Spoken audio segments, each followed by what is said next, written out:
Bienvenue. Bienvenue en ces territoires inexplorés, où la peur fait partie du quotidien, où les ombres attendent votre trépas, où la mort est votre compagnon de voyage, où la vie n'est qu'une notion abstraite, où l'irréel se mélange avec le réel. Oubliez tout ce que vous savez sur le concevable et le perceptible, tel qu'on vous l'a appris. Seul compte ici la force de votre esprit, face à l'innommable et l'indescriptible dans toute sa force. Vous qui entrez ici pour entendre des récits au-delà de votre imagination, vous allez découvrir un autre sens du mot angoisse. Alors, sans plus attendre, prenez votre ticket pour la terreur et voyageons ensemble aux confins de ces histoires de l'autre monde. Toutes les sirènes ne sont pas gentilles. 4e partie. Je restais encore de longues minutes, les yeux dans le vide, à observer le corps mutilé de Sam, à me remettre en tête tous les événements qui avaient mené à ce cauchemar, sans comprendre comment j'avais pu en arriver là. Si seulement j'avais été moins naïf et stupide. J'aurais dû en parler à Michael dès le départ, dès les premiers meurtres. Si je l'avais fait, Sam serait toujours en vie. Et je n'aurais pas perdu l'amitié de Michael. Car il était évident que jamais il ne me pardonnerait mon silence. Jamais il ne me pardonnerait la mort de Sam. Mais devais-je pour autant lui dire la nature exacte de Krista ? Non, ça je ne le pouvais pas. De toute façon, il ne me croirait pas. Pas sans le voir par lui-même. Ce qui n'allait pas tarder à arriver. Mais ça, à ce moment-là, je l'ignorais encore. Et j'espérais vraiment que ça n'arriverait pas. Car quelle réaction Krista aurait-elle envers lui ? Comment réagirait-elle face à un homme prêt à tout pour venger la mort de sa sœur ? Je préférais ne pas y penser, connaissant de quoi elle avait été capable juste pour un baiser innocent. Et Michael, quelles allaient être ses intentions vis-à-vis de Krista ? Il avait beau respecter son uniforme et la loi, pour le souvenir de Sam, je le savais capable de tout, quitte à perdre son poste. Michael revint bientôt dans la chambre. Il avait un regard que je ne lui connaissais pas, un regard furieux. Il s'arrêta à quelques centimètres de moi. « Je devrais te tuer pour ton mensonge, pour avoir été la cause de la mort de Sam. Mais je le ferai pas. Pas tant que je porterai cet uniforme. Mais dis-toi bien que c'est pas l'envie qui me manque. » Je n'étais plus que l'ombre de moi-même. Je n'avais même plus la force de réagir face aux attaques de Michael. Et pour dire quoi ? Que j'étais désolé ? Que Sam n'aurait pas dû mourir si j'avais été moins envahi par l'amour porté à Krista ? Non, c'était inutile. Aucune excuse au monde ne pouvait pardonner ça. Même si c'était Krista qui l'avait tué, c'était entièrement ma faute. Tu vas venir avec moi. Je vais appeler mes hommes et tu vas nous suivre. Tu serviras d'appât. Je suis persuadé qu'elle ne cherchera pas à s'enfuir si tu es là. On va la piéger grâce à toi. C'est la moindre des choses que tu puisses faire. Une fois capturé, je verrai ce que je ferai de toi. Incapable de refuser la proposition de celui qui fut autrefois mon meilleur ami, j'acquiesçai de la tête et me relevai péniblement, pendant que Michael appelait déjà ses hommes par téléphone. Pour la traque. Pour Krista. Jamais le temps ne m'avait paru aussi long de toute ma vie. Puis les 4 adjoints de Michael arrivèrent, et nous partîmes tous ensemble vers ma maison.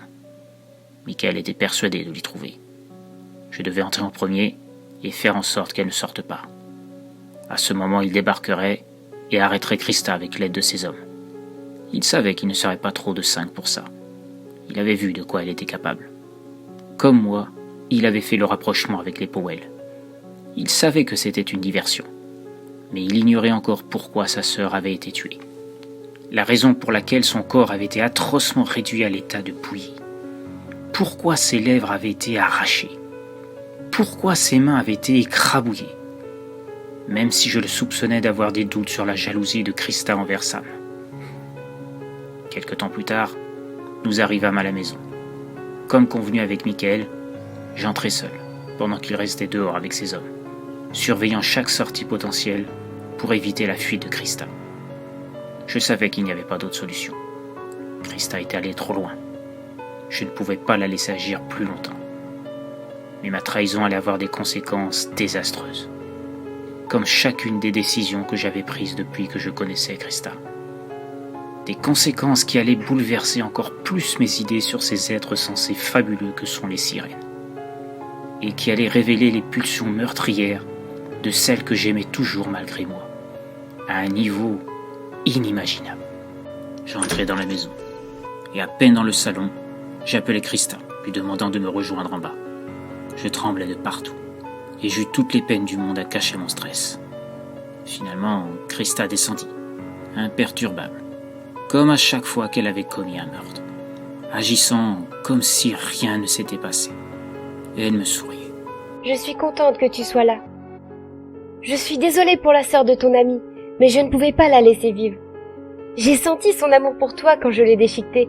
Elle était un frein pour mes projets avec toi. Ses projets, toujours sa foutue mission. Son but véritable. Quel était-il vraiment? Je m'interrogeais, et en même temps, je préférais ne pas savoir, de peur de ce que cela impliquerait pour moi. Est-ce qu'elle avait prévu de me rendre complice d'autres meurtres injustes?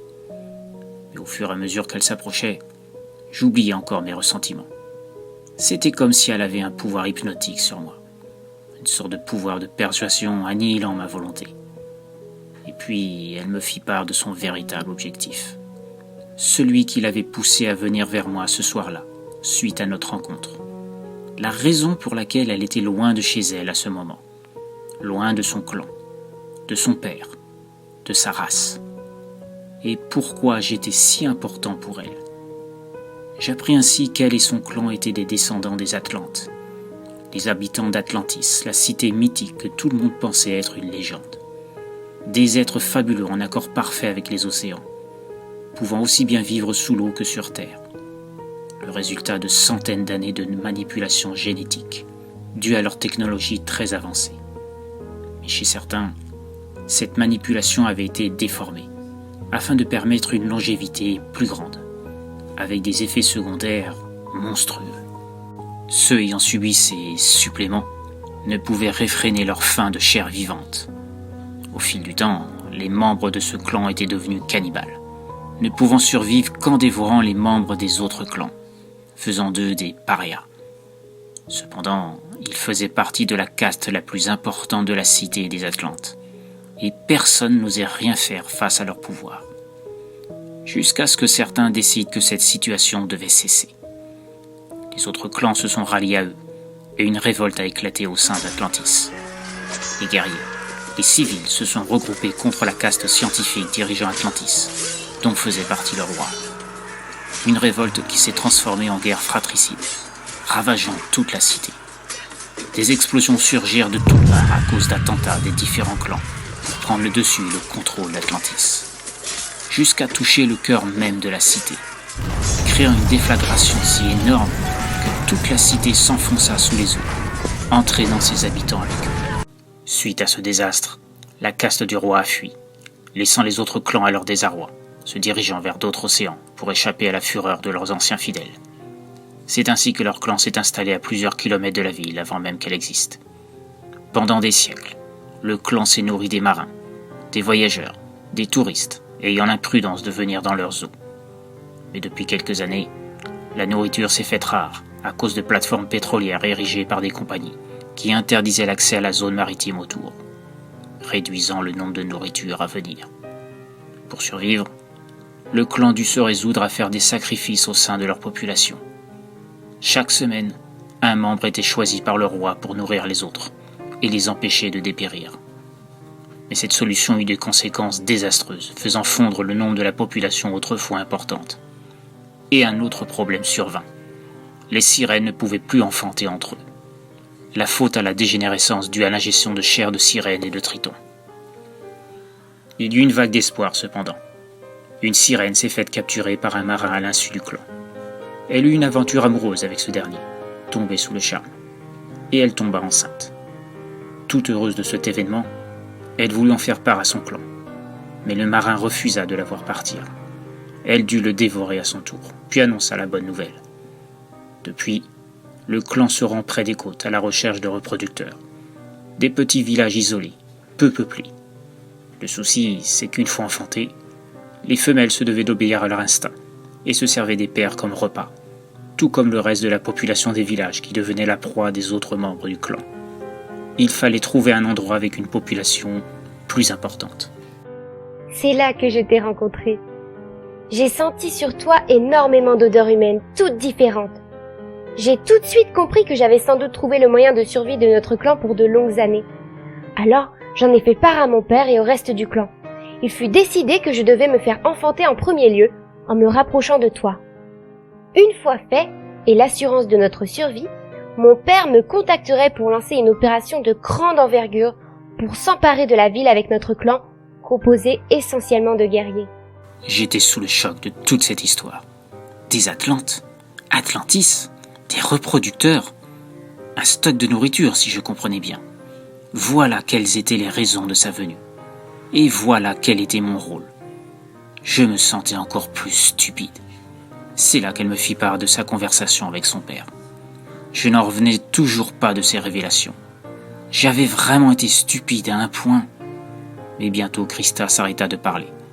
Elle se mit à renifler l'air, comme quand elle l'avait fait en sentant l'odeur de Sam sur moi. « Qui est dehors ?»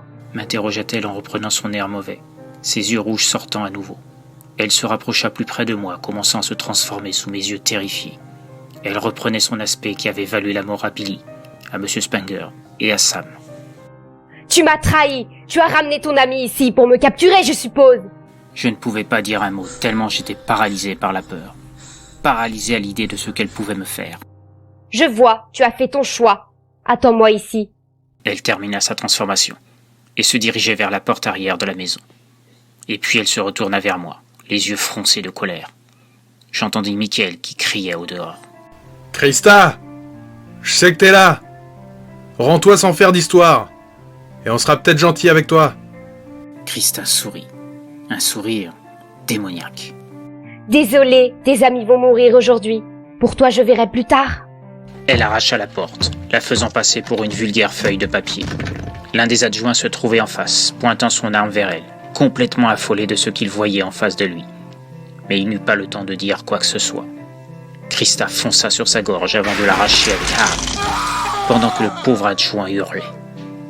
Christa lui empoigna les deux côtés de la tête et serra si fort qu'elle l'écrasa en un tas de chair et d'os brisés. Un autre homme vint au même moment. Mais là encore, celui-ci n'eut pas le temps de réagir que déjà Christa enfonça sa main monstrueuse dans son corps, avant d'en extraire la plupart de ses organes vitaux, puis les balançant au sol sans état d'âme. Je voyais tout à travers les fenêtres. Le spectacle était horrible. Les deux autres adjoints de Michael furent décapités l'un après l'autre. L'un d'eux vit son bras gauche arraché avant que Christa se mette à le dévorer goulûment. Puis Michael déboula dans la maison en passant la porte d'entrée. Merde. C'est quoi ça? Me dis pas que c'est Christa. Tu savais que c'était un monstre et tu l'as laissé faire toutes ces horreurs? Mais qu'est-ce que t'avais dans la tête? Il s'approcha de moi, me prit par la main et me fit signe de me suivre. Excuse-moi mon pote. Je comprends mieux maintenant pourquoi t'avais rien dit. T'avais peur, je comprends. Faut qu'on file d'ici. Je suis pas préparé pour affronter un truc comme ça. Suis-moi. Elle va pas te pardonner de l'avoir trahi. Ça, c'est certain. Je savais que Michael avait raison. Et malgré ma terreur, j'acceptais de le suivre pendant que Christa était occupée à dévorer les hommes de Michael. On a couru comme jamais on l'avait fait auparavant, espérant que Christa ne nous suivrait pas. Elle ne le fit pas, sans doute trop passionnée à déguster son repas inattendu. Michael et moi, on est restés enfermés chez lui pendant des jours, guettant la venue de Christa à chaque instant, n'osant même pas sortir pour acheter de quoi se nourrir.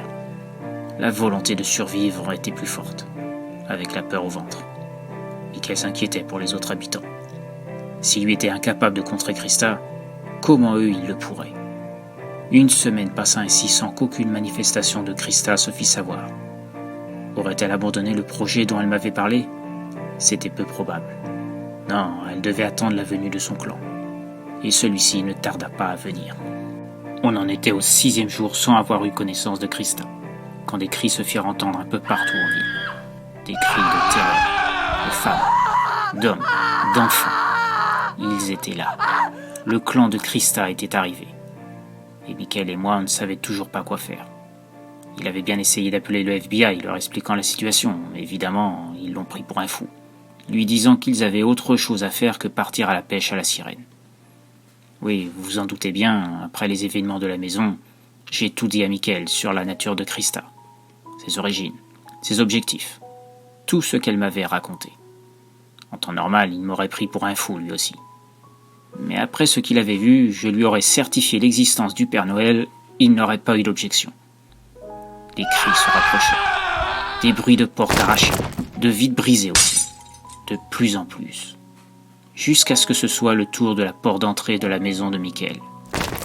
Christa était là, avec d'autres femmes comme elle, des hommes aussi, et un grand barbu portant un pendentif autour du cou. Un pendentif avec l'emblème d'Atlantis, tel que Christa me l'avait décrit. Ainsi, c'est toi qui as trahi ma fille. Tu as fait une grave erreur. J'aurais été disposé à t'épargner pour elle. Tu ne me croiras sans doute pas, mais ma fille t'estime beaucoup. Elle voulait te garder en vie. Christa s'interposa et parla à son tour. Pourquoi as-tu fait ça? Je t'aimais vraiment, imbécile. Même si je te disais que tu faisais partie de mon plan, j'avais appris à t'aimer. Mais en me trahissant, tu as tout gâché. Et là, cet idiot de Michael a cru bon de jouer au héros en s'avançant, arme au poing, visant le père de Christa. Que tu es drôle, humain. Tu crois vraiment que ton petit jouet peut me faire quelque chose? Ma peau est comme une carapace. Aucune de tes balles ne pourra la traverser. La ferme, sale monstre! Je vais te buter! Je vais tous vous buter, tous autant que vous êtes! Le père de Christa se mit à rire à gorge déployée, amusé des paroles de Michael. Tu me fais rire, humain. Je te garderai peut-être comme esclave personnel, à condition de te soumettre et de cesser de dire tes idioties. Mais Michael ne l'écouta pas et tira. Et comme il lui avait été dit, les balles ricochèrent sur le corps de leur sœur, toutes sans exception, jusqu'à ce que le chargeur de Michael soit vide. Le père de Christa reprit. Et maintenant, humain, que vas-tu faire? Pris d'un accès de folie, Michael se rua sur la créature en face de lui.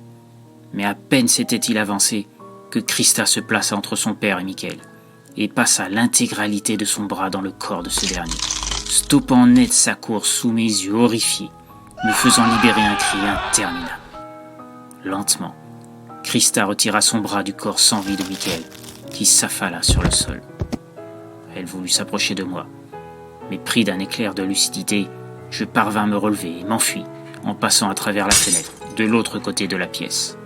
Je courus à perdre haleine sans savoir où aller, passant à travers la forêt, me remémorant chaque instant de la mort de Sam et de Michael, de M. Spanger aussi. Où me cacher? Qu'importe l'endroit où j'irais, je savais au fond de moi qu'il me trouverait. À ce moment précis, la ville devait tomber sous le joug du clan de Christa et son père, réduit à l'état d'esclaves, en attendant le sort qui leur serait réservé. Les hommes en état de donner la vie seraient les plus chanceux, servant de reproducteurs aux femelles du clan. Pour les autres, leur destin était scellé. Ils ne seraient que des morceaux de viande pour assouvir la faim des sirènes et des tritons. Alors, je cessai de courir. Je me rendais bien compte que ça ne servirait à rien. Personne ne nous viendrait en aide. Personne ne nous croirait. Je me résignai alors à accepter mon sort, et je me rendais à ma maison. Je savais que Christa allait forcément s'y rendre, espérant m'y trouver, pour me punir de ma trahison. Mais au point où j'en étais, je m'en foutais. Cependant, je devais au moins laisser une trace de tout ça. Une fois à la maison, je pris mon dictaphone et j'enregistrai toute l'histoire, depuis le début jusqu'à l'invasion, attendant ma fin qui n'allait sûrement pas tarder à arriver. Cela ne faisait que quelques minutes que j'avais tout relaté sur bande, quand Christa et son père apparurent devant la porte d'entrée. Ce dernier s'approcha doucement de moi, arborant sa main monstrueuse dans ma direction. Et sans dire un mot, il l'abattit de toute sa force sur mon corps, passant de mon visage jusqu'à mon entrejambe. Je hurlais de douleur pendant que le sang sortait de mon corps à profusion. Le père de Christa me regarda encore un moment, et voulut abattre à nouveau sa main sur moi, quand Christa l'arrêta. Non, père! Laissez-le souffrir. Je veux qu'il ressente la douleur de voir sa vie partir. Je veux qu'il sache combien il m'a déçu en me trahissant. Là-dessus, elle s'approcha de moi avant de s'agenouiller. Elle me fixa un moment, puis reprit sa forme humaine peu à peu. Elle approcha alors son visage du mien et m'embrassa. Un cadeau d'adieu. Puis elle repartit sans un autre regard en arrière. Venez, père, nous avons une ville à gérer désormais. Son père me regarda, l'air amusé, avant de déclarer « Désolé, humain. Je t'aurais bien achevé pour t'éviter de souffrir, mais je ne peux rien refuser à ma chère fille. » Et il partit à son tour, le sourire aux lèvres, rejoignant Christa qui l'attendait au dehors. Et ils partirent tous les deux dans l'obscurité, me laissant à mon sort, en pleine agonie, ne sachant pas combien de temps il me restait à vivre avant de succomber. Je repris mon dictaphone et relatai la scène qui venait d'arriver, pour la postérité, pour qu'on sache toute l'horreur dont était capable cette espèce censée être un symbole de beauté et de magnificence, de rêves et de fantasmes les plus fous, pour que chacun connaisse la vérité sur ces créatures de cauchemar. Mais je me disais que bientôt, nombre d'humains le sauraient. Il semblait évident que Christa, son père et leur clan ne se limiteraient pas à notre seule ville. Pour que leur race subsiste, ils auraient besoin de toujours plus de reproducteurs et de nourriture. Et c'est toute la côte est qui serait sous leur emprise, sous le règne des sirènes et des tritons. Tout le monde saurait alors que toutes les sirènes ne sont pas gentilles.